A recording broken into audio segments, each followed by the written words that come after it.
Good evening. हम शुरुआत करते हैं कल के क्वेश्चंस के डिस्कशन से। तो कल का जो पहला सवाल था उसमें कुछ ऐसा आपको दिया गया था कि एक मास है m1,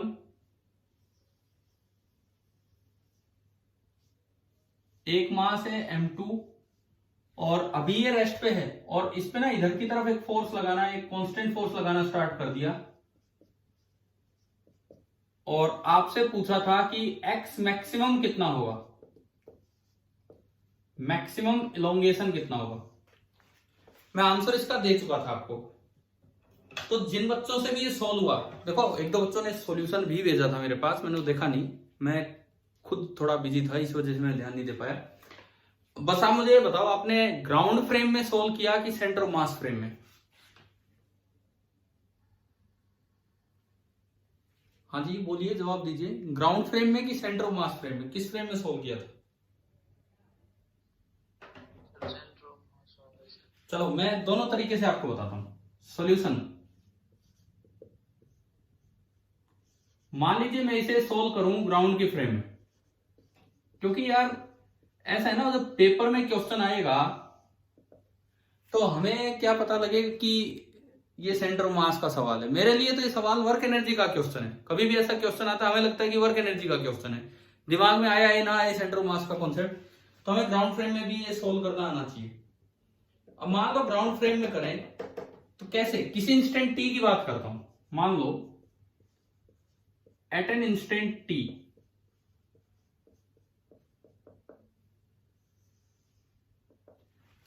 किसी भी समय टी पे कुछ एक्सटेंशन हो चुका होगा, ये m2, ये कहीं m1 एक्सटेंशन हो चुका है x और ये दूरी हो गई है l प्लस x। अब अगर मैं फोर्सेस की दशा दिखाऊं कि किस पे क्या लग रहा है, इस समय इस पे इधर की तरफ लग रहा है F, साथ ही साथ अंदर की तरफ लग रहा होगा kx। इस पे बताओ इस पे कितना फोर्स लगेगा और किधर लगेगा? m1 पे।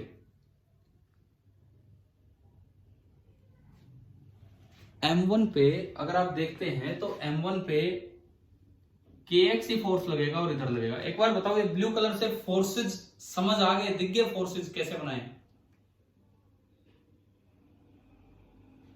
हाँ जी ठीक है। यहां से मैं दोनों की एक्सेलरेशन निकाल लूं, पहले मैं दोनों की एक्सेलरेशन निकाल लूं। मान लो मैं इसकी एक्सेलरेशन लिखता हूं, सपोज इसकी एक्सेलरेशन a2 आगे है, तो एक्सेलरेशन होगी नेट फोर्स अपॉन मास। तो नेट फोर्स है F माइनस के एक्स डिवाइडेड बाई m2 और इसकी एक्सेलरेशन आगे की तरफ ये एक ही फोर्स लग रहा है a1 and this is simply equal to kx by m1। ये रेड कलर विजिबल है कि नहीं? क्या दिख रहा है कि नहीं दिख रहा है रेड कलर? Yes sir. चलो ठीक है।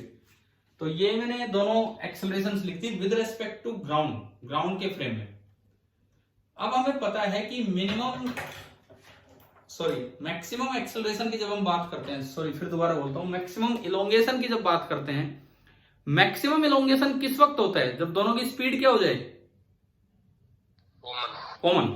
देखो अगले की स्पीड, ये फोर्स लग रहा है लेकिन पीछे एक लगना स्टार्ट हो गया, आगे एक फोर्स F लग रहा था जो इसकी स्पीड बढ़ाता रहता, लेकिन पीछे एक फोर्स लगना स्टार्ट हो गया जो लगातार बढ़ता रहेगा। अगर वो फोर्स लगातार बढ़ेगा तो इस पे नेट फोर्स में कमी आने लग रही है, kx धीरे धीरे बढ़ेगा तो नेट फोर्स में कमी आ रही है और इसका नेट फोर्स बढ़ता जा रहा है, यानी कि उसका फोर्स कम होता जा रहा है, इसका फोर्स बढ़ता जा रहा है। तो इलोंगेशन मैक्सिमम किस वक्त होगा? ये हम पीछे भी पढ़ चुके हैं, जिस वक्त दोनों की वेलोसिटी क्या हो?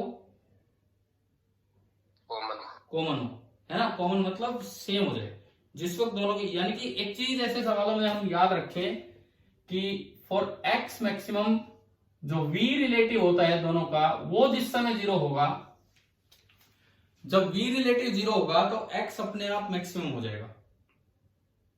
अब v रिलेटिव कैसे निकाल के लाए? देखो जैसे हम ये जानते हैं a बराबर v dv बाई dx होता है। अगर मेरे पास a as a function of x हो, मैं अभी a रिलेटिव पे जाऊंगा मैं अभी ए रिलेटिव पे जाऊंगा, मेरे पास A1 है, मेरे पास A2 है, दोनों चीजें हैं, मैंने ए रिलेटिव निकाला, किसी एक को रेस्ट पे ले आओ, सपोज मैं इसके रेस्पेक्ट में करता हूं, इसको रेस्ट पे लाके मैंने ए रिलेटिव निकाला, तो ए रिलेटिव दोनों सेम डायरेक्शन में, तो इसमें भी A1 घटेगा, इसमें भी A1, तो ए रिलेटिव हो गया A2 माइनस A1। ये तो जानते हैं ना आपकी, अगर दोनों सेम डायरेक्शन में हो तो रिलेटिव वेलोसिटी और रिलेटिव एक्सेलरेशन घट जाते हैं। तो ए रिलेटिव आपका हो गया A2 माइनस A1, तो A2 माइनस A1 करेंगे तो F माइनस के एक्स अपॉन M2 माइनस के एक्स अपॉन M1। मे भी आपके लिए नया मेथड हो, आप देखो एक बार, मे भी आपने किया हो, इस तरह से ना किया हो, तो ध्यान से देखो। तो अगर मैं इसको थोड़ा रीअरेंज करूं तो जो ए रिलेटिव आ रहा है, ए रिलेटिव वो आ रहा है F बाई M2 माइनस के कॉमन लिया तो अंदर क्या बचा, के भी कॉमन ले लो, एक्स भी कॉमन ले लो, अंदर क्या बचा, माइनस भी कॉमन ले लिया, तो 1/m1 प्लस 1/m2 और इंटू एक्स। बताओ ए रिलेटिव समझ आया क्या है? देखो रिलेटिव मोशन के कॉन्सेप्ट से इस क्वेश्चन को सोल्व करेंगे, क्योंकि मुझे पता है कि वी रिलेटिव जीरो करना है। आप इसको थोड़ा सिंपल बनाया करो, इन बड़े एक्सप्रेशंस को लास्ट में पुट कर लेंगे। इसको बोल दीजिए अल्फा, एंड ये जो है एक्स के साथ पूरा, ये मैंने बोला बीटा। मैंने एक बोल दिया अल्फा, एक बोल दिया बीटा, तो मेरे पास ना ए रिलेटिव आ गया in terms of alpha and beta. A relative की वैल्यू आ गई अल्फा माइनस बीटा एक्स। अब अगला जब आप सवाल करेंगे तो केवल अल्फा बीटा चेंज होंगे और कुछ नहीं। ए रिलेटिव आ गया alpha minus beta x, where alpha is this one and beta is this one. ये आपका आ गया ए रिलेटिव बराबर अल्फा माइनस बीटा एक्स। चलो ठीक है, एक चीज आ चुकी है। अब जिस तरीके से ये एक्स के टर्म्स में आ गया a relative in terms of x, जिस तरह से ये फॉर्मूला होता है उसी तरह से आप लिख सकते हो ए रिलेटिव बराबर v relative into d v relative by d x relative. ये फॉर्मूला और ये फॉर्मूला बिल्कुल सेम है, मैंने सारी चीजें रिलेटिव बना दी। अब एक बार आप डायग्राम देख के बताओ, ये एक्स जो है ये दोनों का रिलेटिव डिस्प्लेसमेंट है या किसी एक का डिस्प्लेसमेंट है? मैं कहता हूं कि स्प्रिंग टोटल एक्स खींची, इसका मतलब क्या है कि अगर ये x1 चला होगा, ये x2 चला होगा, मान लो इस वक्त तक ये x1 डिस्प्लेस हो चुका है और इस समय तक ये अपनी जगह से x2 डिस्प्लेस हो चुका है, वो अपनी जगह से x1 डिस्प्लेस हो चुका है, जहां भी था पता नहीं कहां था, छोड़ो, और ये अपनी जगह से x2 डिस्प्लेस हो चुका है और टोटल डिस्प्लेसमेंट x आ चुका है। तो क्या मैं, सॉरी ये आगे वाला 2 है, इसको मैं 2 बोलता हूं, और ये 1 है, इसको मैं 1 बोल रहा हूं। तो क्या मैं x को लिख सकता हूं x2 माइनस x1? देखो अगर ये भी 5 सेंटीमीटर चला होता, ये भी 5 सेंटीमीटर चला होता, तो क्या स्प्रिंग में कोई खिंचाव आया होता? सर नहीं आया होता, तो x रिलेटिव 0 होता, मतलब x 0 होता। वो 10 चल लिया, ये 6 चला है, तो स्प्रिंग 4 खिंच गई। यानी ये जो आप x लिख रहे हो ये है x2 माइनस x1, दरअसल ये x रिलेटिव ही है। ये जो आपका x चल रहा है दरअसल ये x रिलेटिव है, ना केवल 1 का है ना केवल 2 का, ये x रिलेटिव चल रहा है। तो यहां से मैंने क्या सीखा, मेरे पास मैं क्या लाना चाहूंगा, मैं चाहूंगा v relative as a function of x आ जाए और मैं v रिलेटिव को 0 कर दूं, उस वक्त जो x आए वो x मैक्सिमम होगा। क्या तरीका आया क्या समझ में, कैसे करना है ये मेथड? देखो देखो अब सुनो, ये आपका फॉर्मूला है ए रिलेटिव बराबर, यहां करता हूं, a relative is equal to v relative into dv relative by d x relative. लेकिन हम जानते हैं कि जो एक्स रिलेटिव है वो तो एक्स ही है, तो उसको मैंने एक्स लिख दिया, सिंपल एक्स। यहां से मैं अगर निकालूं तो v relative into dv relative that is equal to a relative into dx, ये आ गया। ठीक है, दोनों साइड मैंने इंटीग्रेशन किया, v relative into dv relative is equal to a relative की वैल्यू मैंने पुट की, तो ये कुछ इस तरह की फॉर्म में है, alpha minus beta x into dx, alpha minus beta x into dx. अच्छा जी, अब लिमिट लगाते हैं। बिल्कुल शुरू में कितना है x, कोई है क्या कोई कंप्रेशन एक्सटेंशन, कोई भी? बिल्कुल शुरू में 0, और शुरू में तो चल ही नहीं रहे, तो v रिलेटिव भी 0। आप उस समय चाहते हो जब x है x मैक्सिमम, और उस वक्त v रिलेटिव कितना है? जब x मैक्सिमम है तो उस वक्त v रिलेटिव कितना है? क्या अगेन जीरो हो जाएगा कि नहीं? दोनों की स्पीड सेम हो जाएगी तो v रिलेटिव फिर से कितना हो जाएगा? जीरो। समझ आ रहा है कि नहीं बताओ ये मेथड? ठीक है, मैंने क्या किया, मैंने इसको इंटीग्रेट किया,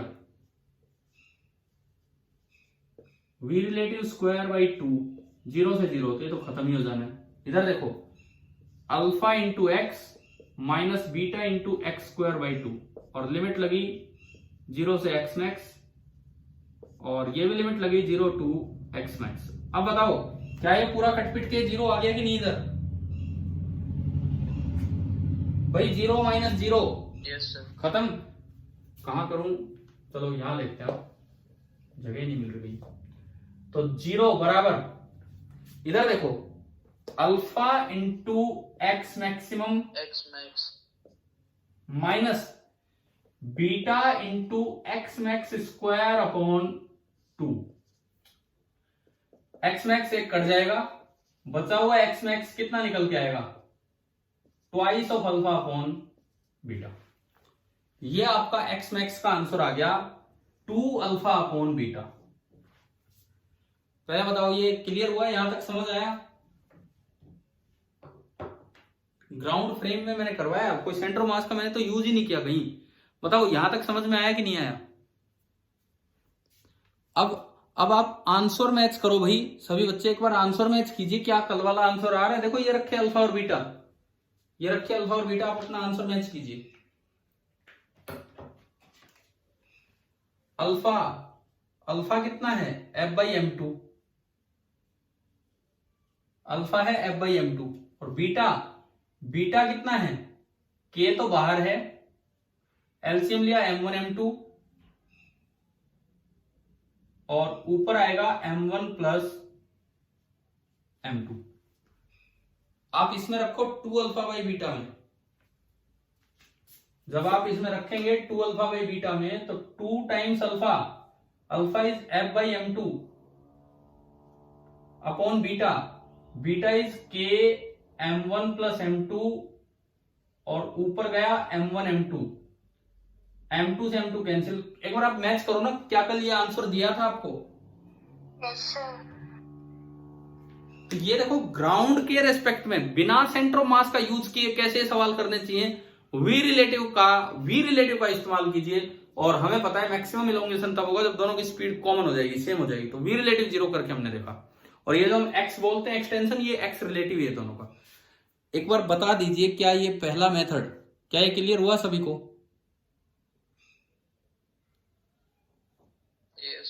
अब इससे कोई पूछना है इसमें तो बोलो कुछ भी, कोई किसी भी स्टेप में दिक्कत हो, नहीं समझ आया हो। अब पता है इसका फायदा क्या है, अल्फा बीटा की टर्म्स में करने का फायदा क्या है? हमने अल्फा बीटा की टर्म्स में आंसर निकाल लिया 2 अल्फा अपॉन बीटा, दूसरा सवाल भी हो गया। अब दूसरे सवाल के अल्फा बीटा निकालो ना, और उसके बाद उसमें कर दो 2 अल्फा अपॉन बीटा। दूसरे सवाल में एक एक्स्ट्रा काम क्या है? देखो एक बार अभी देखते हैं, ताकि यहीं पे सोल्व हो जाए सेकंड क्वेश्चन भी हमारा। भाई देखो, मैं आपको दे रहा हूं 2 मिनट, इसी क्वेश्चन में एक हल्का सा चेंज होगा।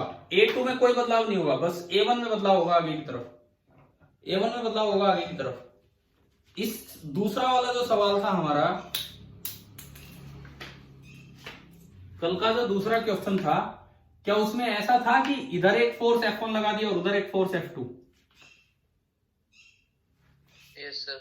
तो जब A2 लिखेंगे आगे की तरफ तो वो तो होगा F2 माइनस KX, और जब A1 लिखेंगे आगे की तरफ तो ये होगा KX minus F1 upon M1। अब आप इसी तरह से A रिलेटिव निकालो, सेम टर्म्स अरेंज करो, कांस्टेंट टर्म को अल्फा बोल दो, एक्स वाली टर्म को बीटा, और 2 अल्फा बाई बीटा करो, और देखो कल वाला आंसर आ रहा है कि नहीं। इसका जो आंसर था इसका वो था 2/k, क्या था बताओ ऊपर? किस तरह की फॉर्म बनी थी ऊपर, M1F2 plus M2F1 plus M2F1 upon M1 plus M2। अब 2 मिनट जो मैंने बोला है ना वो काम करो और देखो क्या 12 अपॉन बीटा से ये आंसर भी आ रहा है कि नहीं।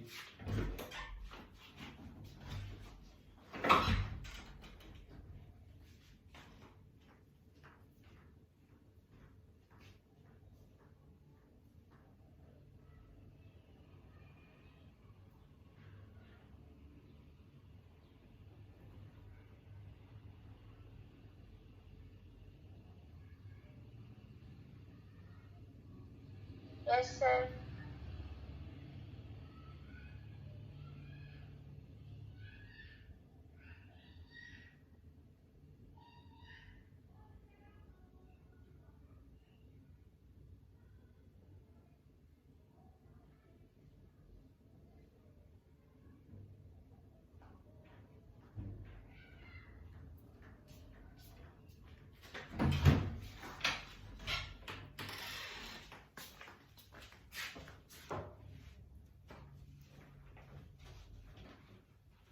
हाँ जी, आगे क्या आंसर बताइए।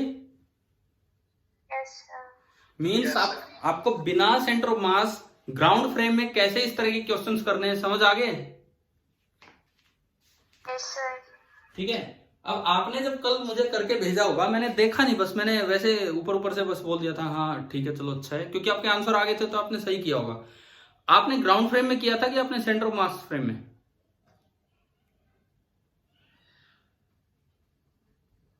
बताओ किस फ्रेम में किया था आपने, सेंटर ऑफ मास फ्रेम में किया था कि सोल्व। Yes sir. ठीक है, तो मैं सेंटर ऑफ मास फ्रेम की तरफ चलता हूँ। इसमें भी हो सकता है आपका कोई सॉल्यूशन अलग हो, क्या पता कितने मेथड हो इसको करने के।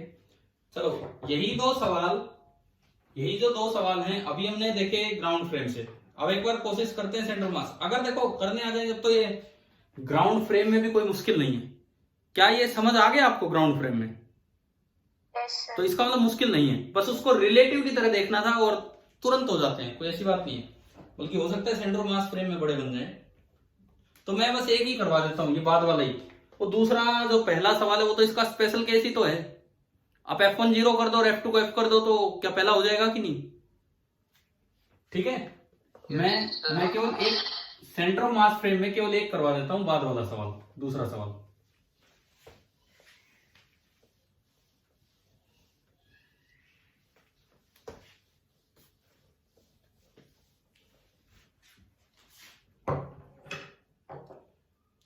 देखिए जो हमारा सेकंड क्वेश्चन था,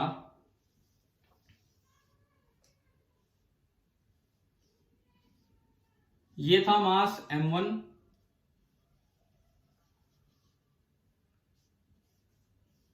ये मास M2, ये स्प्रिंग कांस्टेंट K, इस पे इधर फोर्स लगाया जा रहा है कांस्टेंट फोर्स F1 और इस पे इधर एक फोर्स लगाया जा रहा है कांस्टेंट फोर्स F2 और X मैक्स पूछा है। अब मैं इसको सेंटर ऑफ मास फ्रेम की तरफ ले जाना चाहूंगा। देखो जब मैक्सिमम डिफॉर्मेशन होगा तो कुछ डिफॉर्मेशन तो M1 का हुआ होगा, कुछ M2 का हुआ होगा, दोनों का डिफॉर्मेशन हुआ होगा। मान लो मैं कहता हूं कि ये तो है इनिशियल सिचुएशन और फाइनल मैक्सिमम डिफॉर्मेशन वाली जो सिचुएशन है उसमें मैं कह रहा हूं कि M1 इधर आ चुका इस सवाल में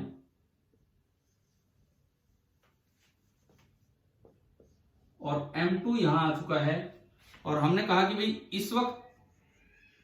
इस वक्त ये मैक्सिमम डिफॉर्मेशन है L प्लस X मैक्सिमम। तो एक एक को अगर मैं देखूं तो कुछ ये डिस्प्लेस हो गया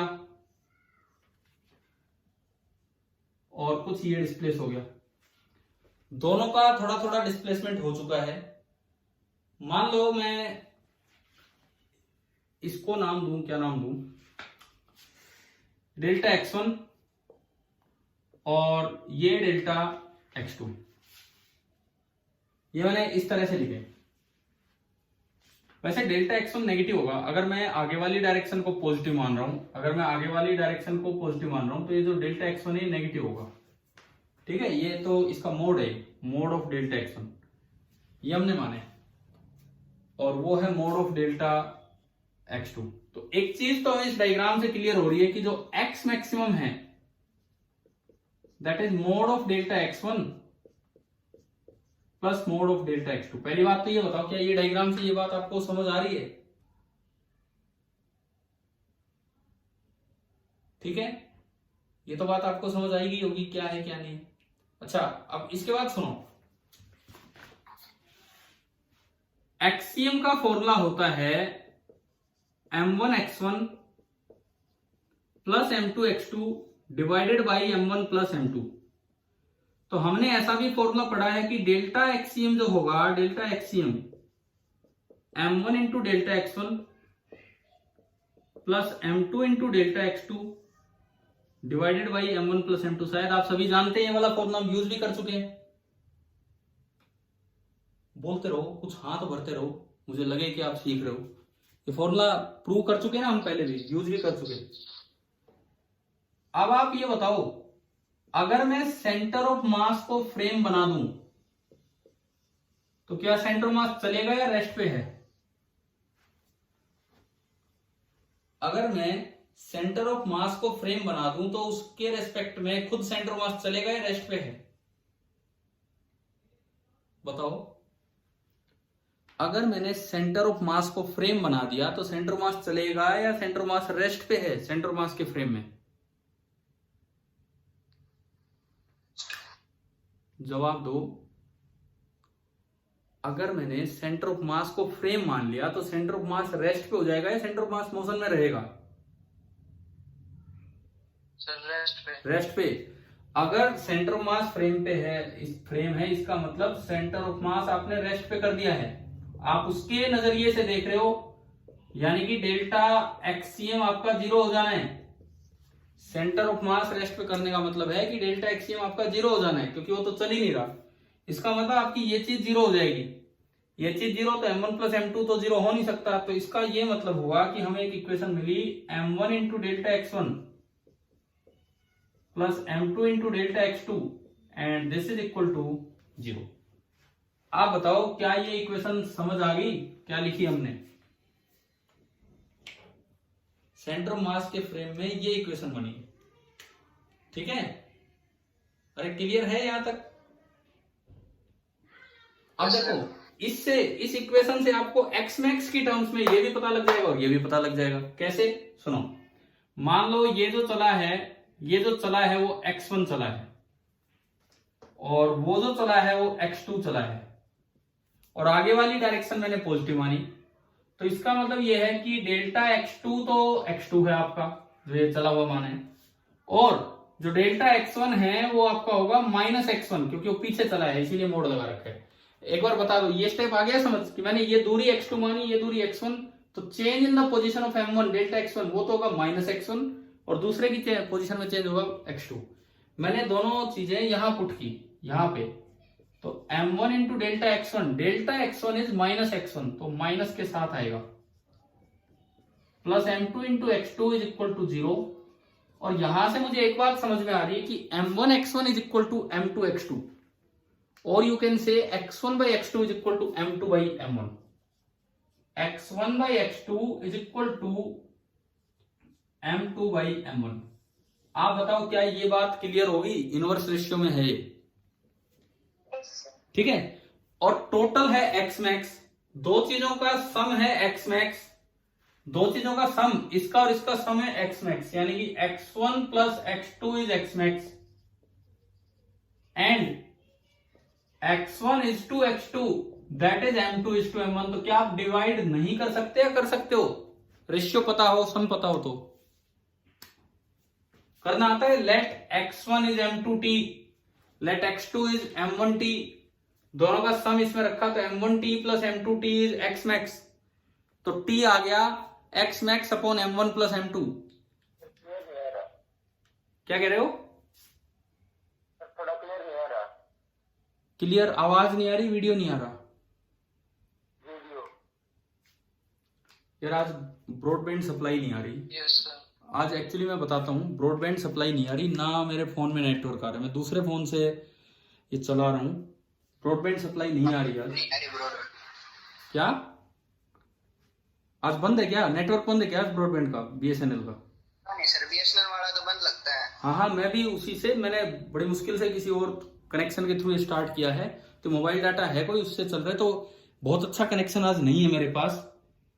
तो समझ आ रही है कि नहीं क्लास? बताओ यार, कम से कम डिस्कशन ही हो जाए, जो क्वेश्चंस बचे हैं उनका, और तो क्या है। लास्ट में क्या लिख रहा है वो बता दो एक बार।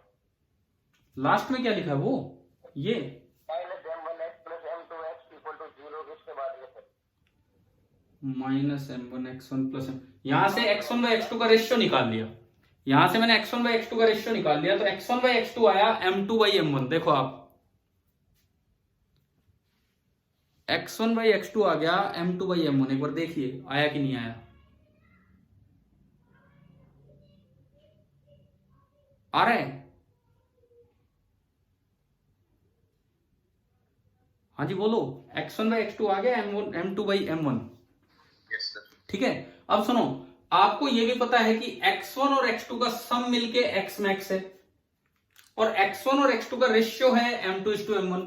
तो मुझे लगता है कि आप लोग शायद ही डिवाइड करना जानते हो, कि अगर रेशियो पता हो, सम पता हो, तो मैं सीधा ही लिख दूं, जो x1 होगा, x1 मतलब ये कितना चला, वो तो होगा इस x मैक्स के m1 + m2 इससे कर दीजिए, m1 + m2 पार्ट्स कर दीजिए, और m2 पार्ट्स इसको दे दीजिए, m2 पार्ट्स। ऐसे ही x2 क्या होगा कि जो भी x मैक्स है उसके m1 + m2 पार्ट्स कर दीजिए, और m1 पार्ट्स दे दीजिए। आप बताओ x1 x2 इस रेशियो से निकालना आ गया कि नहीं? सेंटर ऑफ मास के फ्रेम में, इस सेंटर ऑफ मास के फ्रेम में ये कितना चला होगा और वो कितना चला होगा। Yes sir. ठीक है, देखो ये अभी आपको लगेगा कि ये सवाल तो ग्राउंड फ्रेम से जल्दी हो गया, अगर हम रिलेटिव वाले कॉन्सेप्ट से करें तो उससे जल्दी हो रहा है। ठीक है, अगर मैं जिस तरीके से जा रहा हूं, जिस तरीके से, हो सकता है किसी बच्चे ने आप में से सेंटर मास के फ्रेम में भी और कोई शॉर्ट तरीका कर दिया, मैं देख लूंगा, एक दो बच्चों ने भेजा भी है वो मेथड, या फिर आप क्लास में बता देंगे जो भी है। अभी देखो, मैंने x1 निकाला, x2 निकाला, इसके बाद अब मैं सेंटर मास फ्रेम में वर्क एनर्जी थ्योरम लगा रहा हूं। सेंटर मास फ्रेम में वर्क एनर्जी थ्योरम क्या पढ़ा था हमने? सेंटर ऑफ मास फ्रेम में अगर मैं वर्क एनर्जी थ्योरम लगाऊं तो इक्वेशन बनती है, एक तो W रियल जो लग रहे हैं वो, plus W pseudo force is equal to kinetic energy final minus kinetic energy initial. आपको ध्यान है, काइनेटिक एनर्जी सेंटर मास के फ्रेम में ऐसे लिखी जाती है, ½ म्यू वी रिलेटिव का स्क्वायर। ध्यान है ये फॉर्मूला, ½ × म्यू × वी रिलेटिव का square final, minus ½ × mu × v relative का स्क्वायर इनिशियल। बताओ जी एक बार, ये कल ही पढ़े होंगे हमने कॉन्सेप्ट्स। हाँ भाई, कल पढ़े थे ये वाले कॉन्सेप्ट। Yes sir. तो अब देखो सुनो, शुरू में दोनों रेस्ट पे हैं, कोई चल ही नहीं रहा, तो वी रिलेटिव इनिशियल कितना है? 0। और इलोंगेशन मैक्सिमम कब होता है? इलोंगेशन मैक्सिमम कब होता है? जब दोनों की स्पीड फिर दोबारा से सेम हो, यानी कि वी रिलेटिव फाइनल भी कितना होगा? 0। तो ये तो हट गया मैक्सिमम इलोंगेशन निकालने के लिए। एक चीज और भी हमने कल पढ़ी थी, अगर सेंटर ऑफ मास के फ्रेम में आप देखते हो ट्रांसलेशनल मोशन है, तो स्यूडो फोर्स का वर्क ऑन द सिस्टम भी कितना होता है? 0। शायद आपको समझ आ गया होगा क्या क्या करना है, इसमें क्या बचा है। ठीक है, अब ओनली ये बचा कि work done by all the real forces that is equal to 0।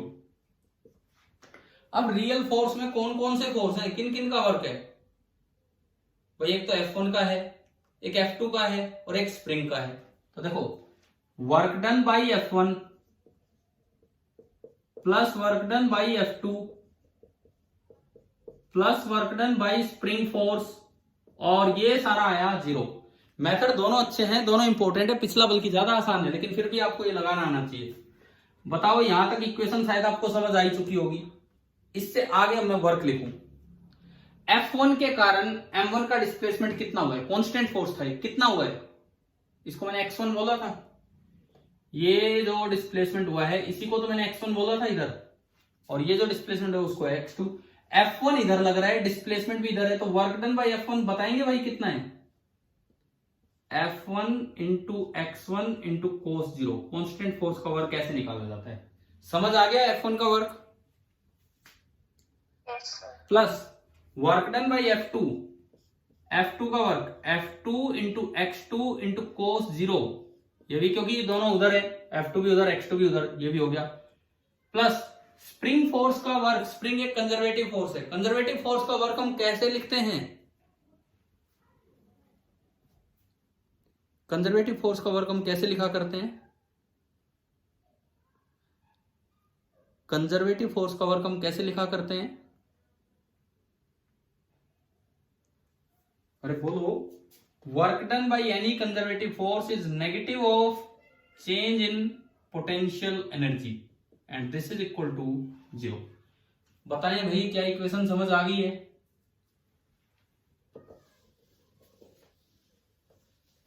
और अब मैं लास्ट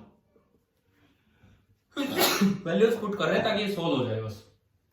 ये आपको क्लियर हुआ होगा। F1 into x1 into cos 0, F1 into x1, x1 कितना वो बोर्ड पे लिखा हुआ है, x1 है x maximum into m2 upon m1 plus m2। ठीक है जी, ये पहली टर्म बनी, plus F2 into x2 into cos 0 1, तो दूसरी टर्म बनेगी F2 इंटू x2, x2 ये बोर्ड पे लिखा हुआ, x maximum into m1 upon m1 plus m2, minus change in potential energy of spring, ये स्प्रिंग का वर्क है, तो चेंज इन पोटेंशियल एनर्जी होती है फाइनल माइनस इनिशियल। फाइनल अगर मैं इस वक्त पी फाइनल देखूं तो शायद आप सभी को नजर आना चाहिए हाफ इंटू के इंटू एक्स मैक्सिमम का स्क्वायर, ये आपका पी फाइनल है। और अगर आप पी इनिशियल देखते हैं, पी इनिशियल, तो इस समय तो कोई एक्सटेंशन ही नहीं है, तो पी इनिशियल है 0। बोलो भाई, ये आया स्टेप समझ में कैसे देखा मैंने? तो जब मैं यहां लिखूंगा तो नेगेटिव ऑफ चेंज, तो minus of final minus initial, तो ये बचेगा माइनस हाफ इंटू के इंटू एक्स मैक्सिमम का स्क्वायर, और ये सम आपको कर देना है 0। अब मैं आपका वेट करूंगा कि आप 2 मिनट ये इक्वेशन सोल्व करके अपना आंसर मैच करो। एक एक्स मैक्स तो कॉमन आके हट जाएगा। चलो मैं भी लिख देता हूं। पहली 2 टर्म्स में से मैंने एक्स मैक्सिमम कॉमन लिया,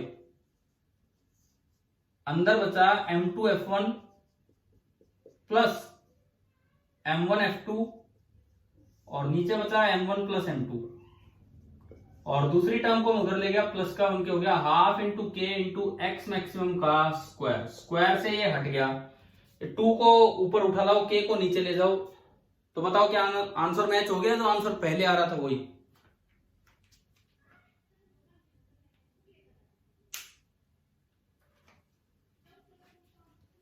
हाँ जी भी बताइए, जो आंसर आ रहा था वो दोबारा आ गया है कि नहीं? है ना? यहां से अगर आप एक्स एक्स निकालोगे तो ये k/2 को इधर उठा लाओ, तो ये बन गया 2/k। शायद आपका यही आंसर हमने दिया होगा पिछले पार्ट में भी।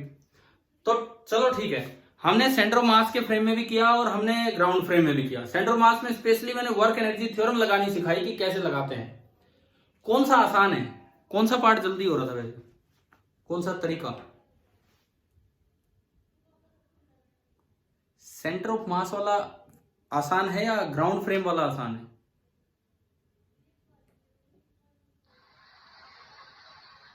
बोलो एक बार जवाब दो, आपको कौन सा आसान लगा है दोनों मेथड्स में से? तो चलो जो भी आसान लगे, ऐसे सवाल अगर आए, कल टेस्ट की मैं बात नहीं कर रहा, परसों टेस्ट की बात ही नहीं कर रहा, कहीं भी आए, वर्क एनर्जी के टेस्ट में आ जाए, कहीं भी आ जाए, तो ऐसे क्वेश्चन अगर आते हैं तो आपको कर ही लेना है। और टेस्ट में ही आ जाए तो आपकी किस्मत है, फिर तो आपको कर ही लेना है वहां पे तो अच्छे तरीके से। मतलब अगर स्प्रिंग टाइप कोई इस तरह का कोई भी क्वेश्चन आता है तो आपसे गलत नहीं होना चाहिए पेपर में। ठीक है, आपको चाहे ग्राउंड फ्रेम से सोल्व हो, चाहे इससे सोल्व हो, और इस तरीके से। अच्छा पूजा जी, आपने सॉल्यूशन भेजा था, मैंने देखा नहीं, क्या इन दोनों से अलग है आपका सॉल्यूशन या इनमें से कोई पार्ट था? सर अलग है। इनसे अलग है, ठीक है। तो मैं जरूर देखता हूं, और अगर मैं उसमें ये भी चेक करूंगा सही है कि नहीं। हो सकता है कहीं कोई गलती ना हो। अगर पूरा सही है तो मैं उसको शेयर कर दूंगा ग्रुप में इस तरह से, ठीक है। अब देखो, ओवर हीटेड, कई सारी समस्याएं आज ही आएंगी। नेट कनेक्टिविटी, ओवर हीटिंग, सब कुछ ही आ रहा है। भाई ये स्क्रीन दिख रही है कि नहीं? ओवर हीटिंग आ गया इस फोन में जिससे लाइव क्लास चल रही है। दिख रही है सर। चलो ठीक है, तो हम एक तीसरा क्वेश्चन और लें अभी। तो जैसे आपने अगर तीसरा मेथड किया था, कोई अलग मेथड इनसे, तो कम से कम आपको तो ये बेनिफिट हुआ कि दो नए मेथड मिल गए आपको कैसे सवाल होना चाहिए था, ठीक है। हमारे पास मेथड्स होने चाहिए। पता नहीं एग्जाम में कौन सी चीज क्लिक करे, किस तरीके से हमें सॉल्व करना पड़े। तीसरा जो क्वेश्चन था आपका, तीसरा जो सवाल था कल का जो होमवर्क में दिया गया था, वो ये था कि एक इस तरह की अरेंजमेंट थी।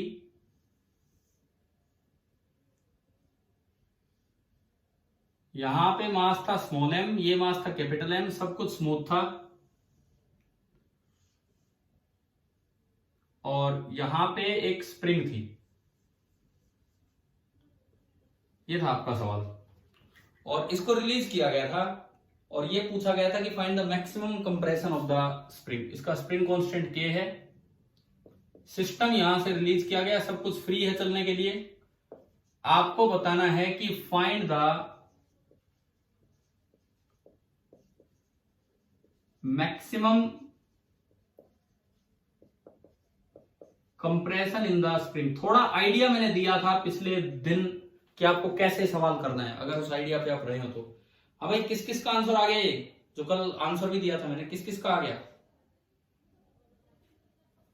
Yes sir. ठीक है, आपका आ गया, आपने भेजा भी अपना सॉल्यूशन। मैं करवाऊंगा एक सॉल्यूशन, आप देखो उससे मैच हो रहा है कि नहीं। और कोई बच्चा इनके अलावा, कोई भी और स्टूडेंट जिसका आंसर आया हो, किसी ने कोशिश की हो, वो बताओ। नहीं आया कोई बात नहीं, ट्राई किया हो आपने।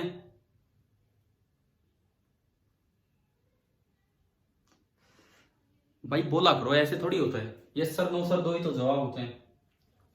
अच्छा, मैं आपको थोड़ी सी बात बताऊं कि हमने शुरुआत कैसे बताई थी आपको। आपको यूं बताया था कि आप इस पूरे को अगर सिस्टम मानते हो, आप अगर इस पूरे को सिस्टम मानते हैं, तो इस सिस्टम पे m प्लस स्मॉल एम पे क्या यहां फ्रिक्शन था? नहीं, स्मूथ था ये। तो बाहर से क्या कोई भी हॉरिजॉन्टल फोर्स लग रहा है? बिल्कुल नहीं लग रहा है। No horizontal force acting. And P initial release हुआ है, तो P इनिशियल सिस्टम का कितना है? जीरो। तो P फाइनल भी जीरो होना चाहिए।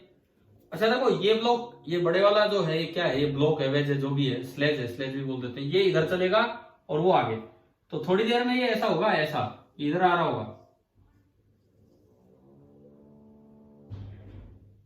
इधर क्यों आ रहा होगा? इसका कारण, भाई मान लो ये वेज यहां है, सपोज ये वेज यहां आ चुका है, वेज नहीं, ये ब्लॉक यहां आ चुका है, ये ऐसे, ये अपने आप स्लिप करके आ रहा है। तो ये जो ब्लॉक है, ये इस पे फोर्स, कॉन्टेक्ट फोर्स इधर लगा रहा होगा कि नहीं? Internal force of the system. Yes. तो इस फोर्स का एक कंपोनेंट इधर होगा और एक कंपोनेंट इधर होगा। तो अगर मैं खाली कैपिटल एम को देखूं, तो इस पे एक फोर्स इधर तो लगा, और फ्रिक्शन है नहीं रोकने के लिए, फ्रिक्शन है नहीं, तो इस धक्के की वजह से ये इधर चल पड़ेगा, इस धक्के की वजह से ये इधर चल पड़ेगा, और वो अपने रवाना है, उसके रिस्पेक्ट में वो आगे जाहिर है। समझ में आया? ठीक है। लेकिन कोई हॉरिजॉन्टल फोर्स नहीं लगा है सिस्टम पे, तो P सिस्टम हॉरिजॉन्टल डायरेक्शन में कंजर्व रहेगा। कल बताया था ऐसा? बताओ, यही तो हिंट दिया था मैंने इस सवाल के लिए कि P सिस्टम हॉरिजॉन्टल डायरेक्शन में कंजर्व रहेगा। P सिस्टम अगर हॉरिजॉन्टल डायरेक्शन में P सिस्टम कंजर्व रहेगा, तो अगर P इनिशियल जीरो था, तो इसका मतलब P सिस्टम हर वक्त हॉरिजॉन्टल डायरेक्शन में कितना रहना है? जीरो। अभी तो क्यों जीरो हो रहा होगा? अभी तो क्यों जीरो हो रहा होगा? ये इधर चल रहा है और उसका कुछ पार्ट उधर जा रहा होगा, दोनों के कंपोनेंट्स मोमेंटम के कैंसिल हो रहे होंगे, इसलिए 0 होगा। फाइनल स्टेज क्या आएगी? फाइनल स्टेज मैक्सिमम कंप्रेशन कब होगा? जब ब्लॉक के रेस्पेक्ट में रुकेगा। मैक्सिमम कंप्रेशन तब होगा जब वेज के रेस्पेक्ट में ब्लॉक रुकेगा। मैक्सिमम कंप्रेशन तब होगा जब वेज के रेस्पेक्ट में ब्लॉक रुकेगा। अब मैं फाइनल डायग्राम बना के दिखाता हूं, इसको हटा के देखिए। फाइनली ये कुछ इधर आ चुका होगा।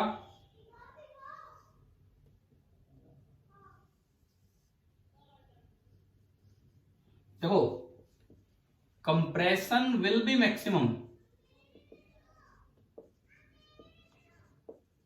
compression will be maximum when block comes to rest with respect to wedge। ये जो भी wedge तो नहीं है, पर जो भी हम बोले इसको, इसके रेस्पेक्ट में जब ये रेस्ट पे आ चुका होगा तो उस वक्त इसने स्प्रिंग को मैक्सिमम कंप्रेस कर दिया होगा, क्योंकि इससे आगे तो जा नहीं रहा इसके रेस्पेक्ट में, और इस वक्त कंप्रेशन एक्स मैक्स से मान लो। अब देखो ये रेस्ट पे आ गया वेज के रेस्पेक्ट में, तो वेज चल नहीं सकता। क्यों नहीं चल सकता है वेज? क्योंकि पूरे सिस्टम का हॉरिजॉन्टल डायरेक्शन में हर वक्त मोमेंटम कितना है? पूरे सिस्टम का हॉरिजॉन्टल डायरेक्शन में हर वक्त मोमेंटम 0 है। अगर ये वेज के रिस्पेक्ट में रेस्ट पे आ गया और वेज इधर 2 मीटर पर सेकंड से आ रहा है, तो मतलब वो भी 2 मीटर पर सेकंड से आ रहा है। तो अगर दोनों ही सेम डायरेक्शन में 2 मीटर पर सेकंड से हो गए, फिर तो ये कंडीशन ही बिगड़ गई। यानी कि एक साथ ये रेस्ट पे तभी आएगा वेज के रिस्पेक्ट में, तो वेज खुद किस पे आ चुका होगा? रेस्ट पे। ऐसे ही मत मान लिया करो, इसके पीछे लॉजिक समझा करो क्या है क्या नहीं। मैक्सिमम कंप्रेशन तब होगा जब ये रेस्ट पे आ चुका हो वेज के रिस्पेक्ट में, और ये रेस्ट पे तब आएगा वेज के रिस्पेक्ट में जब वेज खुद रेस्ट पे हो। नहीं तो क्या होगा? वेज इधर आ रहा है और ये उसके रिस्पेक्ट में रेस्ट पे है, तो वो भी इधर आ रहा होगा, दोनों इधर चल पड़े तो ये कंडीशन गड़बड़ हो जाएगी। तो इसका मतलब नेक्स्ट ट्यूसडे को होगा। ये अभी अभी ताजा खबर आई है क्या? 2 बजे होगा सर। Yes sir. चलो ठीक है, बहुत अच्छी बात है। ठीक है, अब सुनो, तो अच्छी बात है यार, हम अपना भी कुछ टेस्ट ले पाएंगे। अब सुनो, इसमें अब तो आप टेस्ट ही दोगे, फिर बोलो, अब तो टेस्ट ही दोगे ना? यस। अब यार ऐसा तो है नहीं कि मंडे को ही आपका टेस्ट है या बिजी हो, ऐसी कोई बात ही नहीं है। ठीक है, तो देखना, मैं खुद बिजी हूं और मैं आपके लिए टेस्ट बनाऊंगा, तो उसमें लग जाएंगे यार 2-3 घंटे तो आराम से। और एक्चुअली आजकल इतना टाइम नहीं है, अभी 17 तारीख तक मेरे पास, तो फिर भी मैं आपको बोल रहा हूं कि आप टेस्ट दीजिए, तो आपको देना चाहिए। देखो अब इधर सुनो, ये कैपिटल एम, ये स्मॉल एम, और अब ये रेस्ट पे आ चुका है। तो अब मैं कैसे करूं इस सवाल को? क्या सिस्टम पे मैं एनर्जी कंजर्वेशन लगा सकता हूं? एक सवाल तो ये, क्या एनर्जी कंजर्वेशन वैलिड है पूरे सिस्टम पे?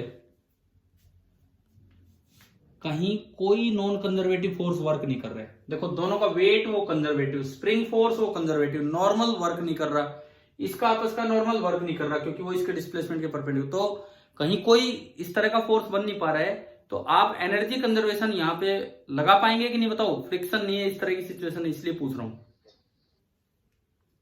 ठीक है, तो बाई एनर्जी कंजर्वेशन क्या इक्वेशन बनेगी? आप अगर एनर्जी कंजर्वेशन में कंफ्यूज हो तो आप वर्क एनर्जी थ्योरम लगा लिया करो।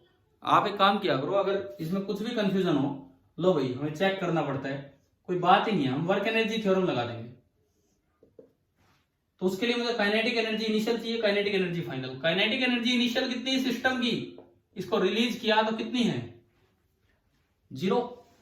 काइनेटिक एनर्जी फाइनल हमने अपना लॉजिक लगा के देखा, तो ये दोबारा से रेस्ट पे आ गया, तो काइनेटिक एनर्जी फाइनल भी कितना होगा? 0। अच्छा, फोर्स की मदद से बताओ ये रुका क्यों होगा? ये जब आया है, ये नॉर्मल लगाता आया, धक्का पे चलेगा, फिर रुक क्यों गया? भाई ये जब यहां पहुंचा, देखिए ये जब यहां पहुंचा तो ये इस पे नॉर्मल यूं लगा रहा था जो इसको डिस्प्लेस करवा रहा है।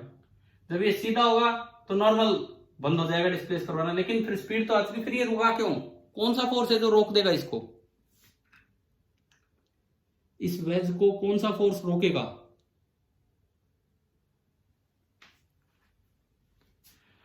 हाँ जी, इस वेज को कौन सा फोर्स रोकेगा? सुनो, जब ये यहां आ चुका होगा तो ये स्प्रिंग को दबाएगा। जब ये यहां आ चुका होगा तो ये स्प्रिंग को दबाएगा। तो स्प्रिंग जो है वो तो ब्लॉक पे फोर्स लगाएगी इधर, by Newton third law block spring पे फोर्स किधर लगाएगा? आगे कि पीछे? By Newton third law block जो है वो स्प्रिंग पे फोर्स किधर लगाएगा? आगे कि पीछे? आगे। तो एक फोर्स इस प्लेटफॉर्म पे इधर लगना स्टार्ट हो गया और प्लेटफॉर्म में स्पीड इधर आ रखी थी, फोर्स आगे लगना स्टार्ट हो गया, तो इस फोर्स की वजह से ये रुकेगा। तो फाइनली मैक्सिमम कंप्रेशन तब होगा जब ये रुक जाएगा। मतलब एनर्जी का कॉन्सेप्ट भी लगा लिया, फोर्स का कॉन्सेप्ट लगा लिया, सब किसी से हमने अपना लॉजिक देखा और ये चीज हमने पता लगाई। नहीं तो किसी के दिमाग में आ जाए कि क्यों रुका, कोई जरूरी थोड़ी है रुकना, तो बिल्कुल रुकेगा, इस तरह से रुकेगा। चलो वर्क एनर्जी थ्योरम लगवाओ। Work energy theorem, work done by all the forces, मैं ग्राउंड के फ्रेम में लगा रहा हूं, is equal to change in kinetic energy, 0 minus 0। Forces कई है भाई, एक तो वेट है, एक तो वेट है, दोनों नॉर्मल रिएक्शन है, एक एक्सटर्नल नॉर्मल है ग्राउंड का, एक इंटरनल नॉर्मल है आपस का, एक स्प्रिंग फोर्स है, बस और तो कोई है नहीं, और इज इक्वल टू 0 माइनस 0 0। चलो इन सब की वैल्यू इसमें पुट करो यार, इन सब की वैल्यू।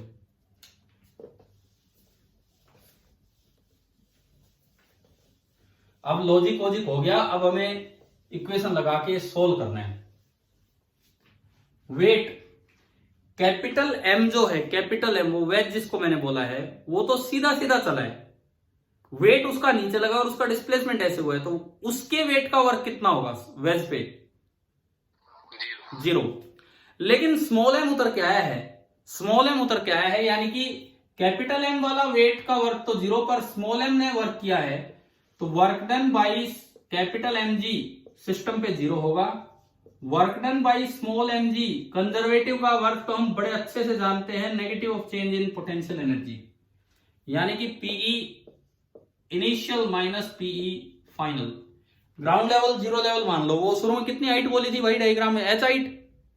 कहां से चला था वो? एच से। तो पोटेंशियल एनर्जी इनिशियल उसकी है mgh, छोटा m है, और फाइनल वो ग्राउंड लेवल पे आ गया वही 0। तो ये वर्क मेरे पास आ गया mgh, एक के वेट का वर्क 0 और एक का mgh। चलो नॉर्मल एक्सटर्नल, नॉर्मल एक्सटर्नल जो है वो लग रहा है किस पे? नॉर्मल एक्सटर्नल लग रहा है इस वेज पे, और लेकिन वेज का डिस्प्लेसमेंट तो केवल फ्लोर पे हो रहा है हॉरिजॉन्टल, और नॉर्मल लग रहा है वर्टिकल, तो उसका वर्क कितना होगा नॉर्मल एक्सटर्नल का? देखो एक्सटर्नल है अगर नॉर्मल तो वो वर्क कर सकता है, इंटरनल है तो वो सिस्टम पे वर्क 0 करेगा। आपको याद हो वर्क एनर्जी में हमने कभी इंटरनल फोर्सेस के वर्क देखे थे वर्क एनर्जी के टाइम?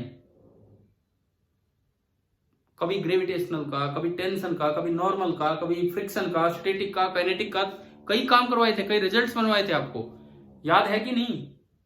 Yes sir. है ना?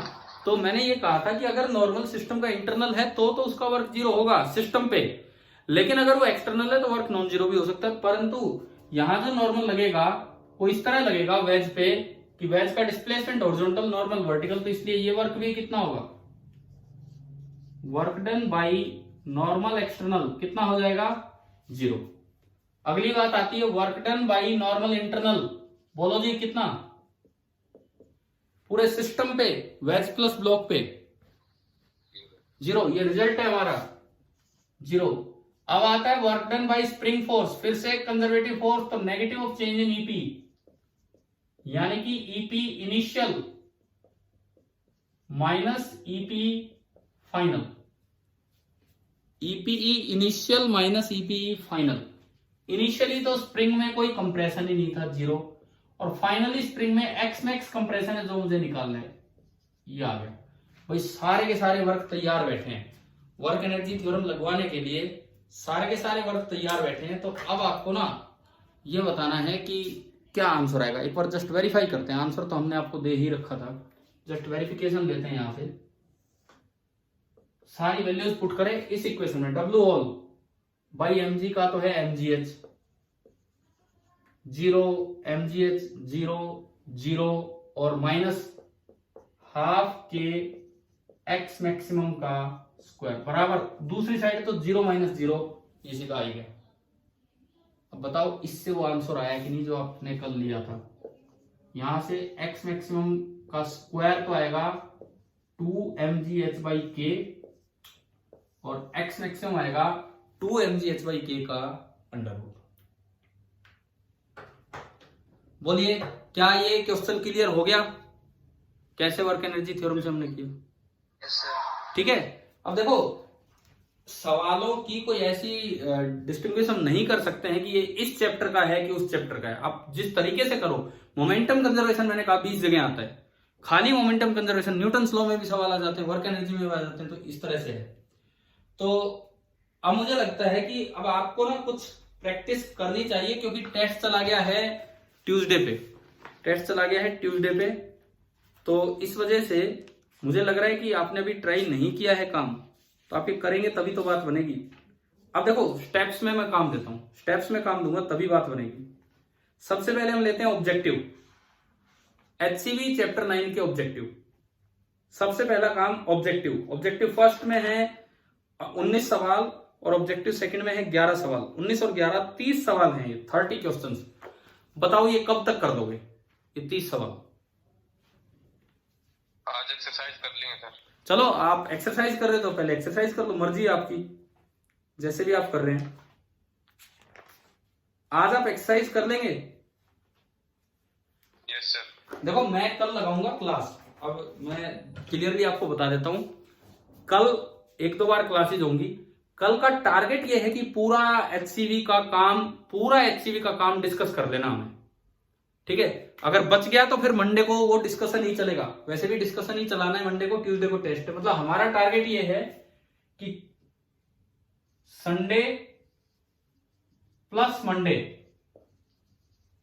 इन दोनों दिनों में एक तो HCV chapter 9 more than sufficient है यार, इतना ही आप यही कर लो बस, ध्यान से, ज्यादा चक्करों में मत पड़ो, इतना कर दो। और प्लस ये होने के बाद मैं अब आपका एक टेस्ट लूंगा, तो कल नहीं परसों होगा वो टेस्ट, एंड देन आपका ट्यूसडे को आप अपना टेस्ट देंगे ढंग से देंगे।